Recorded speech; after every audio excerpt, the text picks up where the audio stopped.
안녕하세요. 저는 올해 65살인 남자입니다.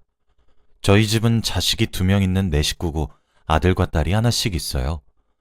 요즘엔 사라진 말이지만 제가 젊었을 때까지만 해도 평생 직장이란 단어를 많이 사용하곤 했습니다. 지금 젊은이들은 분위기가 조금 불편하거나 적성에 조금 맞지 않거나 하면 쉽게 그만두고 쉽게 이직을 하기 시작하더라고요.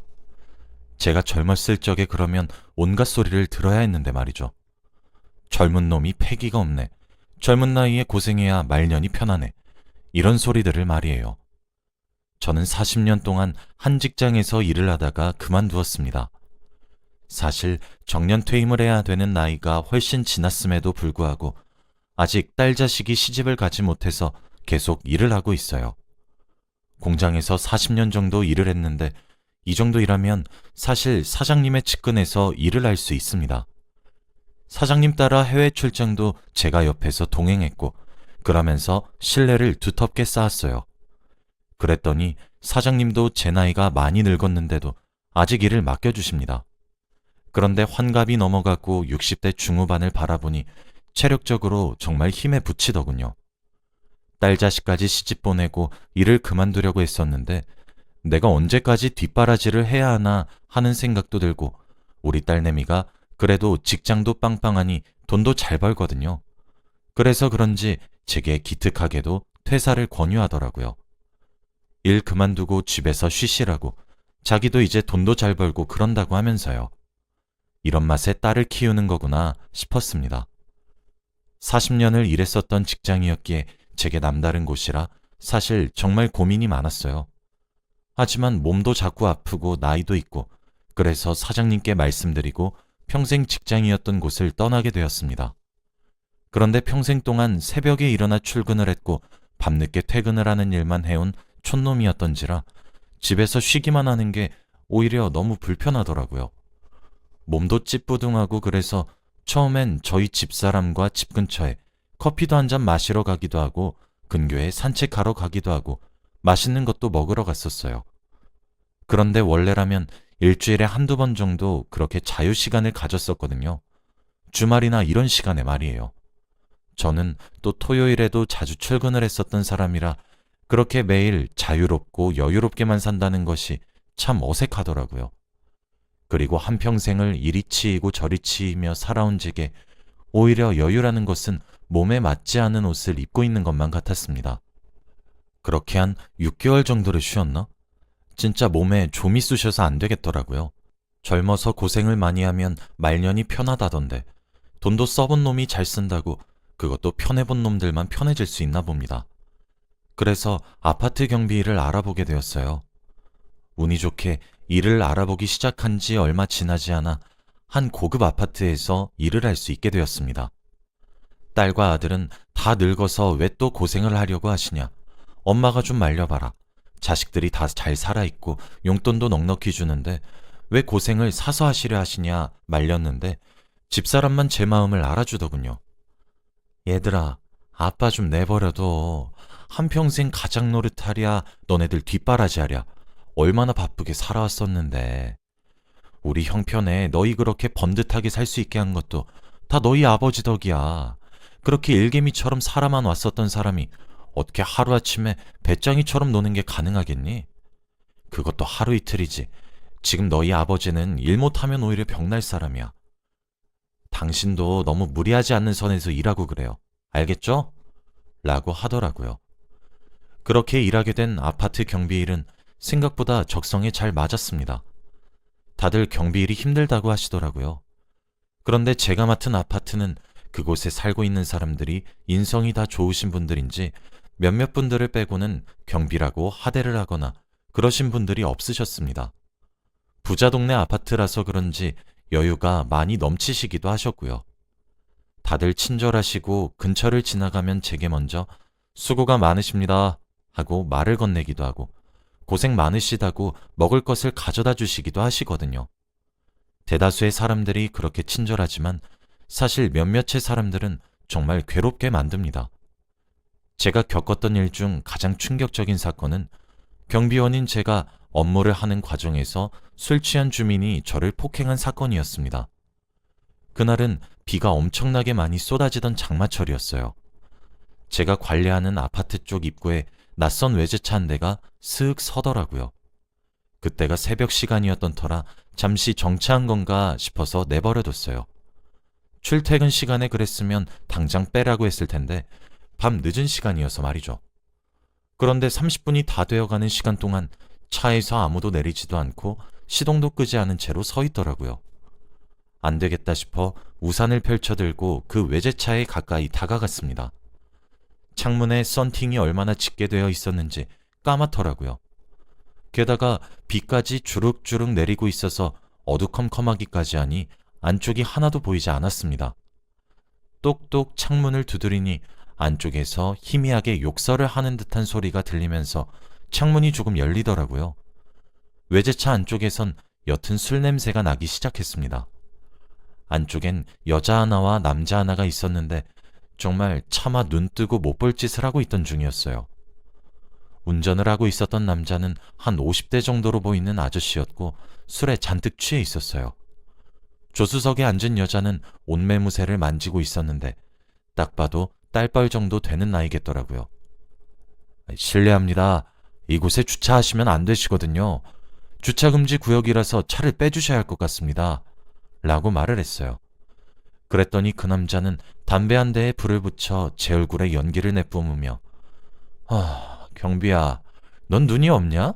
지금 내가 주차를 했어? 잠시 정차한 거잖아, 정차. 네 눈은 장식이야? 라며 싹수 없게 말을 하더군요. 그래서 여기는 주정차 금지 구역이라서 정차도 안 됩니다. 차를 빼주실 수 있겠습니까? 라고 물었어요. 더 공손하게 말해봐. 그럼 내가 고민 좀 해볼게. 하며 낄낄거리면서 웃더라고요. 그 옆에 앉아 있었던 딸뻘되는 여자는 옷매무새를 다 다듬었는지 그 남자의 발에 팔짱을 끼고 고개를 기대며 같이 깔깔거리고 웃었습니다. 저는 지금 차가 서 있는 곳이 저희 동 주차장 입구에서 그렇습니다. 아무리 늦은 시간이라도 차가 단 한 대도 다니지 않진 않아서 비켜주셔야 될 것 같습니다. 입주민들이 불편해하시면 안 되어서요. 이렇게 부탁드리겠습니다. 하고 고개를 꾸벅 숙였지요. 자존심은 상했지만 어쩌겠나요? 술 먹은 놈한테 백날 첫날 말해봤자죠. 그 여자는 깔깔 웃으며 오빠, 나 그냥 집으로 올라갈게. 흥이 깨져서 말이야. 라며 차에서 내릴 채비를 하더군요. 아니 왜 벌써 가? 이렇게 하고 너 혼자 집에 쏠랑 들어가 버리면 이 오빠가 섭섭하지. 하며 자기 딸버린 여자에 붙잡겠다고 질척거리는 모습을 보는데 어찌나 추잡스럽던지. 결국 그 여자는 너무 늦었다고 다음에 다시 보자며 집으로 올라갔고 저도 제자리로 돌아가려고 몸을 돌리려고 했습니다. 그런데 그때 그러더라고요. 야 경비, 아씨 너 때문이잖아. 분위기 죽여주게 좋았는데. 진짜 너 다음부터 내 눈에 띄기만 해. 그때 어디 한번 해보자. 라고 버럭 소리를 지르는 것이 아니겠습니까? 그러고는 제가 신고 있는 신발에 침을 칵 퇴뱉고 차를 운전해서 갔어요. 진짜 얼마나 어이가 없던지 지금 다시 생각해도 기가 막히는 노릇이네요. 그런데 그건 시작에 불과한 일이었습니다. 그 남자는 진짜 저희 동 입주민이긴 했나 보더라고요. 그때부터 제가 근무를 하는 날만 골라서 저를 따라다니며 괴롭히기 시작했어요. 저를 괴롭혔던 방법 중 하나는 불량주차였습니다. 일부러 이중주차에 불량주차까지 하는데 사이드 브레이크까지 걸어놓고 주차를 해서 옴짝달싹 못하게 했습니다.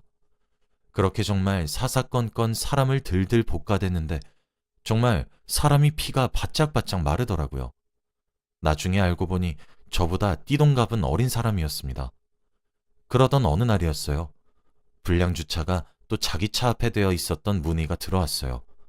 저는 당연히 안 되겠지 하고 차를 한번 밀어보려고 시도만 했는데 그날따라 차주인 그 남자가 실수를 한 것인지 차의 브레이크도 풀려 있었고 잘 밀리더라고요. 그렇게 차를 한번 치우게 되었는데 진짜 자기 차에 손댔다고 죽이니 살리니 쌍욕을 하며 정말 이곳에 쓰기 힘들 정도의 욕설을 듣게 되었고 저를 하인이라 부르기 시작하면서 툭툭 치기 시작하더군요. 그 욕설을 시작으로 한 달 정도 지독한 괴롭힘을 당했습니다.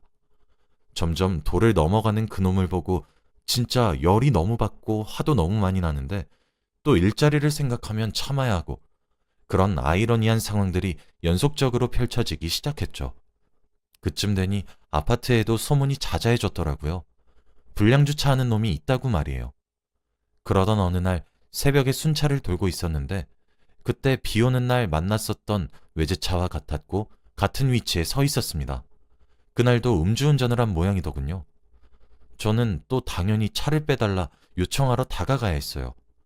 저도 사람인지라 똥이 무서워서 피하는 것이 아니고 더러워서 피하고 싶은데 어쩌겠습니까? 그게 제 업무인 것을요. 그런데 글쎄 제가 창을 똑똑 두드리며 말을 하기 시작하자 차문을 덜컥 열고 밖으로 나오더군요. 그런데 내리는 폼이 심상치 않은 겁니다. 너무 당황해서 정신을 못 차리고 있던 찰나였습니다. 그런데 그때 어떤 사람이 거기 지금 뭐 하는 겁니까? 하며 제 쪽으로 달려왔어요. 그 모습을 마지막으로 저는 정신을 잃었고 눈을 떠보니 병원의 하얀 천장이 저를 반기고 있었습니다. 주위를 둘러보니 집사람과 딸은 제 양쪽 손을 각각 잡고 눈물을 흘리고 있었고 며느리는 화난 아들을 달래고 있었죠.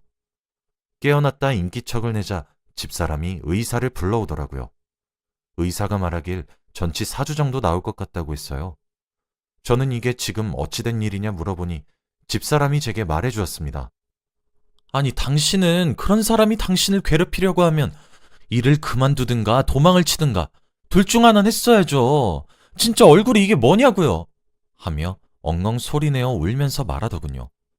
어떤 총각이 속수무책으로 맞고 있는 저를 발견함과 동시에 경찰과 구급차를 불렀고 그 남자는 다급히 차를 몰고 도망치려 했지만 그 총각이 끝까지 붙들고 있어준 덕에 경찰에 잡혔다고 말했습니다. 그래서 그 남자는 음주운전의 폭행죄로 지금 경찰서에 있다고 하더라고요. 그 남자는 목격자 진술을 쓰러 갔다고 하고요. 그리고 한 4시간 정도 시간이 흘렀나 저희 가족들도 점차 안정을 찾았을 때쯤 병실 문이 드르륵 열리더니 한 남자가 들어왔습니다. 그 사람이 집사람이 말한 총각이었어요. 나이는 저희 아들 또래 정도 되는데 제가 일을 하면서 오며 가며 인사를 하는 입주민이었습니다. 그 사람은 정말 제가 나이가 어린 사람이지만 존경할 만한 사람이라 평소에 생각했었던 사람이었어요.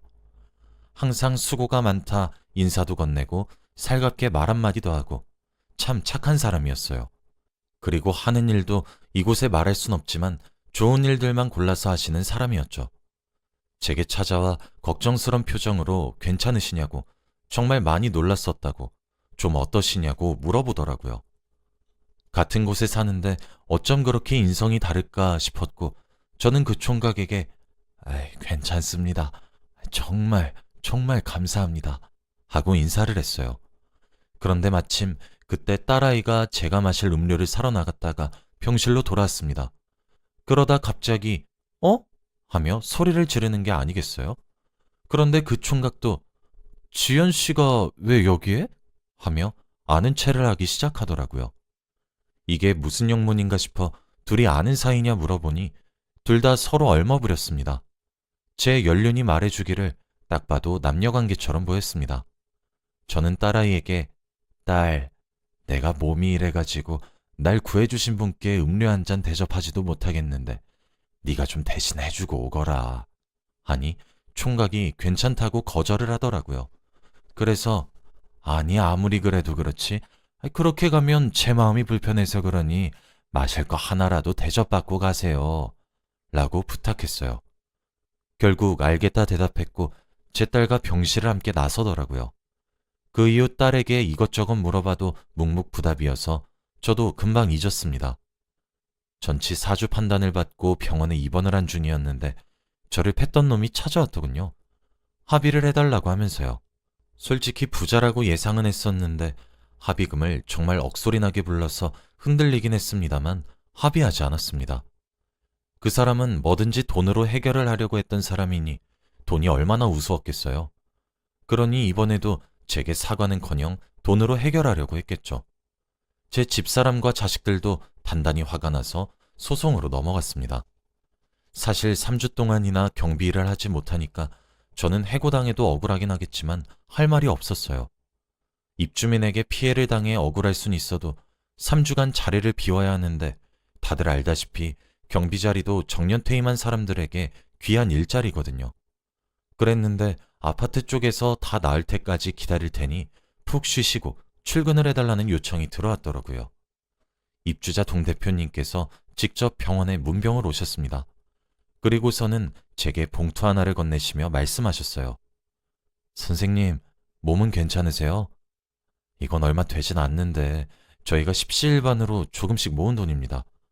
치료비에 보태 쓰시고 받으신 마음의 상처에도 조금 위로되길 바라는 마음에서 드리는 겁니다. 하시더라고요. 저는 처음엔 당연히 거절했어요. 그랬더니 아니요. 저희가 지금 선생님이 얼마나 성실하고 친절하게 입주민들을 대하시며 일을 하신 걸 저희 모두가 뻔히 알고 있는데 저희 마음도 편하게 해주셔야죠. 그리고 그 불량주차 하던 놈도 걱정하지 마세요. 제 아들이 변호사인데 수임료도 받지 않고 도와드릴게요. 저희도 그놈 때문에 얼마나 고통스러웠는데요. 그런데 괜히 총알바지처럼 경비 선생님께만 피해를 입힌 것 같아 마음이 불편해서 그래요. 하시면서 봉투를 거의 제게 던지다시피 품에 넣고 퇴원하고 뵙겠다 말씀하시며 돌아가시더라고요. 저는 정말 얼떨떨했습니다. 동 대표님께서 말씀하신 대로 정말 변호사를 통해 제게 도움을 주시더라고요. 사실 저희 가족들도 갑갑해하던 찰나였는데 정말 가뭄의 단비 같은 존재처럼 저희에게 큰 도움이 되었습니다. 정신적 충격의 위자료도 꽤 받았거든요. 변호사님을 도와 절 구해준 총각도 저를 많이 도와주었습니다. 절 때렸던 놈은 그 대가로 적절한 처벌을 받게 되었어요. 몸이 다 낫자마자 바로 경비일로 복귀했습니다. 그런데 정말 감동적이었어요. 세상에 경비실에 편지도 있고 쪽지도 붙어 있더라고요. 아저씨 보고 싶어요. 아저씨 화이팅! 이런 글귀들은 어린아이들의 삐뚤빼뚤한 글씨체였고 알고 있었지만 이 정도로 심각한 줄 몰랐어요. 도와드리지 못해 죄송합니다.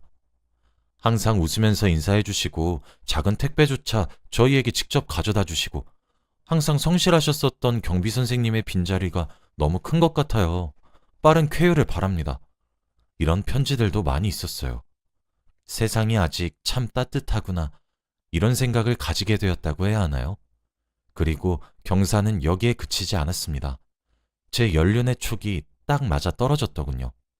절 도와준 총각과 제 딸아이는 과거에 약 3년 정도 만났다가 헤어졌던 사이더라고요. 그런데 감정이 식거나 그래서 헤어진 것이 아니고 남자 쪽에서 유학 때문에 멀리 떠나게 되어서 헤어지게 되었다고 합니다. 그런데 그 남자가 살고 있던 곳의 경비가 저였고 절 구한 남자가 바로 딸아이의 전 애인이었던 것이죠. 그때 제가 감사하다는 의미로 커피라도 한 잔 대접하라고 밖으로 내보냈을 때 서로가 서로에게 감정이 조금 남았던 사실을 알게 되었고 지금은 거기서 좀 더 발전되어 연인 사이가 되어 있더라고요. 저는 제 딸아이가 경비 일하는 거를 부끄러워할 줄 알았는데 자랑스럽게 여기고 있고 딸아이의 연인이 된 그 총각 또한 제게 여전히 깍듯하게 대해줍니다. 이것도 제 연륜의 촉이긴 한데 몇 달 있으면 저도 이제 딸아이를 결혼시킬 수 있을 것 같다는 생각이 드네요.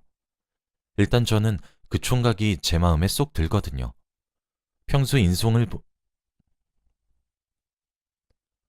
평소 인성을 보면 안다고 정말 바른 사람이라서 오히려 안심이 될 정도입니다.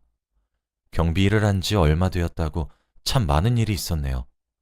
나름 자부심을 갖고 일하고 있는데 저희 아파트 입주민들처럼 다른 사람들도 경비라는 직업을 무시하지 마시고 존중해 주셨으면 합니다.